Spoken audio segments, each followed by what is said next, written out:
Hey fam, it's Licky stories. ನಾನಿವತ್ತು ಮನೆಗೆ ಹೋಗ್ಬೇಕಾಗಿತ್ತು. ಒಬ್ಳೆ ಯಾಕೆ ಹೋಗೋದು ಅಂತ ಅನನ್ಯನು ಎತ್ತಾಕೊಂಡ್ ಬಂದೆ.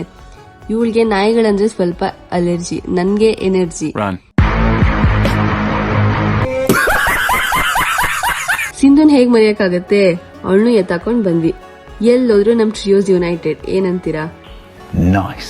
ನಾನ್ ಬಂದಿರೋದ್ಕಲ್ಲ, ಇವರಿಬ್ರು ಬಂದಿರೋದ್ಕೇನೋ ಸ್ಪೆಷಲ್ ಮಾಡ್ತಾ ಇದಾರೆ ನಮ್ಮಮ್ಮ.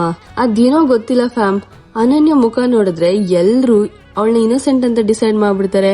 ನಮ್ಮ ಅಮ್ಮನೂ ಹಿಂಗೆ. ನಮ್ ದೊಡ್ಡಬಳ್ಳಾಪುರ ತೋರ್ಸೋಣ ಅಂತ ಶಾಪಿಂಗ್ ಸ್ಟ್ರೀಟ್ಗೆ ಕರ್ಕೊಂಡ್ ಹೋದ್ರೆ ನನ್ಗೆ ಏನಕ್ಕಾದ್ರೂ ಕರ್ಕೊಬಂದು ಅನ್ಸ್ಬಿಡ್ತು. ಆತರ ಸುಸ್ತು ಮಾಡ್ಬಿಟ್ರು ಜಸ್ಟ್ ಬೈ ಅನ್ ಇಯರಿಂಗ್. ಇವ್ರಾರು ಹೊಸ ಕ್ಯಾಂಡಿಡೇಟ್ ಅಂತ ನೋಡ್ತಾ ಇದೀರಾ? ಕೀರ್ತಿ ರಮೇಶ್, ನಮ್ಮ ಅಕ್ಕ. ಸ್ವಲ್ಪ ಬ್ಲಾಗಿಗೆಲ್ಲ ಬರಕ್ಕೆ ನಾಚಿಕೆ ಇವ್ರಿಗೆ.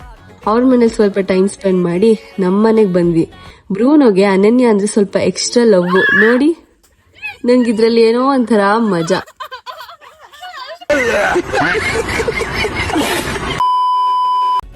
ಆಮೇಲೆ ಪಿಜಿಗ್ ಬಂದ್ವಿ. ಲಿಫ್ಟ್ ಹತ್ರ ಇವಳು ಅವತಾರ ನೋಡಿ ಪಾಪ ಅನ್ಸ್ತಿದ್ದೆ ಗೈಸ್ ಇವಳನ್ನ ನೋಡಿ.